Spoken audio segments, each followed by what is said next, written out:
This is Euclid Book 10, proposition number 50. And as you can see, I've got myself a new dry erase board. So, this will make things a little more interesting. It says, to find the third binomial straight line.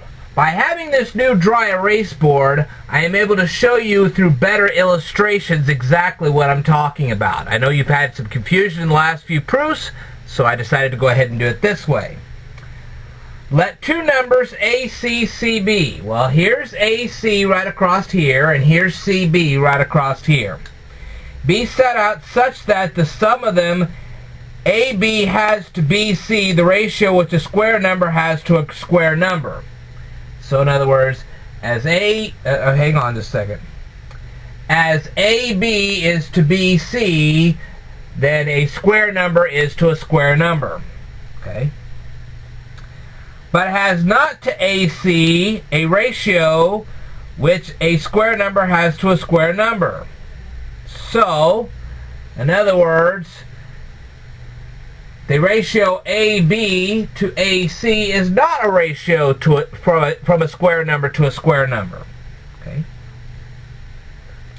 Now then, let any other number D, okay, this is any other number D right over here. Not square, okay, D is not a square number. But be set out also, and let it have not, okay, and let it not have to either the numbers AB or AC, so this is not going to be in a ratio to this, and this is not going to be in a ratio to just this segment right there. The ratio which a square number has to a square number. Okay. Let any rational straight line E be set out. Well, here's your rational straight line right there. And let it be contrived that as D is to AB, as this line here is to this whole line here, as you'll see in this ratio right here, okay, so is the square on E to the square on FG. Okay? So we're going to take E here, and we're going to turn it into a square. As you can see here, all four sides of this square are the length of line E. Okay? Now then, we're going to make yet another square. And that square is going to have all four of its sides equal to the length of FG. Okay? So that's why we say, as line D is to line AB, so is this square is to this square. And that's where we get this ratio right up here. Okay? And this is by Euclid Book 10, proposition number 6, porism. Therefore, the square on E, which is this one right here, is commensurable with the square on FG, which is this one right here. This is by Euclid Book 10, proposition number 6.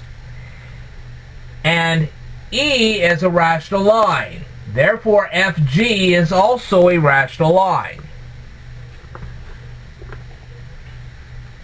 And since D has not to AB, which is this whole length right here, the ratio which a square number has to a square number, neither has the square on E, which is this right here, to the square on FG, the ratio which a square number has to a square number.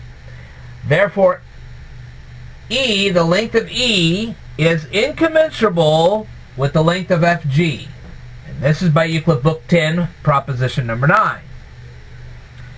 Next, let it be contrived that as the number BA is to AC, okay, which is this ratio right here, what we're going to talk about next, okay? As AB is to AC, well, here's AB here, and here's AC here. So is the square on FG to the square on GH. Now, we already know where this square came from because we took this line, and all four sides of that square are going to be the length of FG. Now, what about GH? Well, here's GH right here, and all four sides of this square are going to have the length of GH. That's where we got that from. This is by Euclid Book 10, proposition number 6, porism. Therefore, the square on FG, this is this, is commensurable with the square on GH, which is this. This is Euclid Book 10, proposition number 6.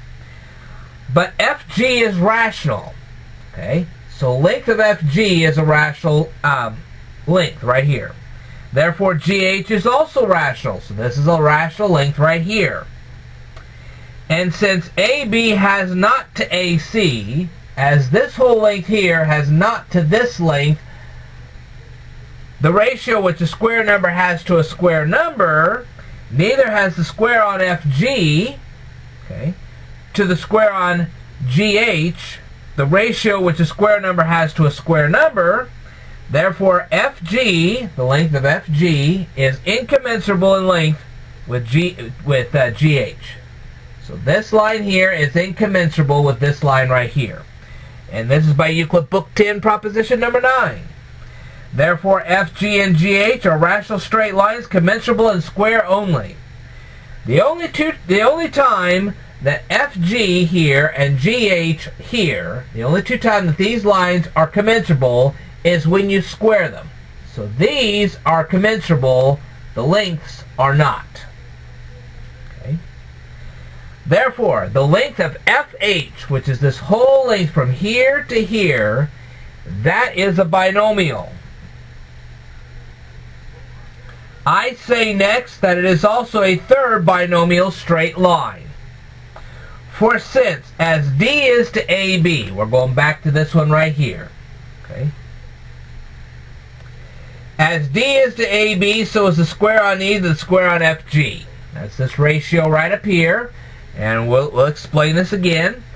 As this is to this whole length right here, so is this to this. Okay? But as AB is to AC, as this whole length is to this length, so is the square on FG to the square on GH. As this whole length is to this length right here, so is this is to that. Therefore, xi quali, as D is to AC. Now we're going to refer to this, okay? We're going to refer to this ratio right here. As D is to the length of AC right here, so is the square on E to the square on GH. So is the square on E to this one. Alright, let me say it again. As D is to AC, so is E to GH. And this is by Euclid Book 5, proposition number 22. But D has not to AC, as this length here does not have to this, a ratio which a square number has to a square number. Therefore, neither has the square on E to the square on GH, the ratio which a square number has to a square number. Okay, so as this to this does not have a ratio to a square number type thing, then also this to this does not have the ratio which a square number has to a square number. Therefore, E, the length of E, is incommensurable in length to the length of GH. And that's by Euclid Book 10, proposition number 9. And since, as AB is to AC, as this whole length here is to this whole length over here, so is the square on FG to the square on GH. As this is to this, so is this to this. Therefore, the square on FG is greater than the square on GH. So this one's actually going to be bigger than this one. Let the squares on GH and K. Now what we're going to do is we're going to take this straight line K right here. And all four sides of this square are going to be the length of K. Let me say that one more time. All four sides of this square right here are going to be the length of K. Okay. So now we're going to add the area in here and the area in here. And when we add these two areas together, we get this area right here. Okay. Therefore, convertendo, as AB is to BC, okay, so as this length right here is to this length right here, so is the square on FG to the square on K. Alright? So as this is to this, so is this is to that. That's by Euclid Book 5, proposition number 19, porism. But AB has to be C. Okay? So AB has to be C. The ratio which a square number has to a square number. Therefore, the square on FG also has to the square on K. So as this is to this. The ratio which a square number has to a square number. Therefore, FG is commensurable in length with K. This length right here is commensurable in length with this length right here. And that's by Euclid Book 10, proposition number 9.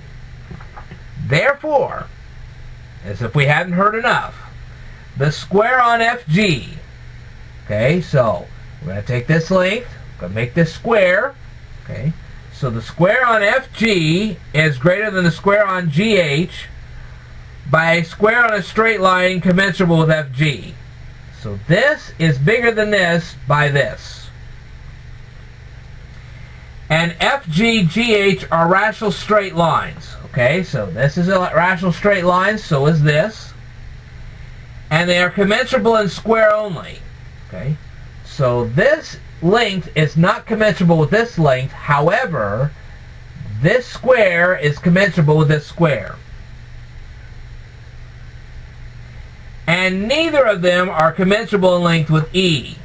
Okay, so this length is not commensurable with E. This length is not commensurable with E. Therefore, the whole length FH here, this whole length right here, is a third binomial straight line. And that is the proof. Alright, I will tell you more in a future video, so I want you to stay tuned.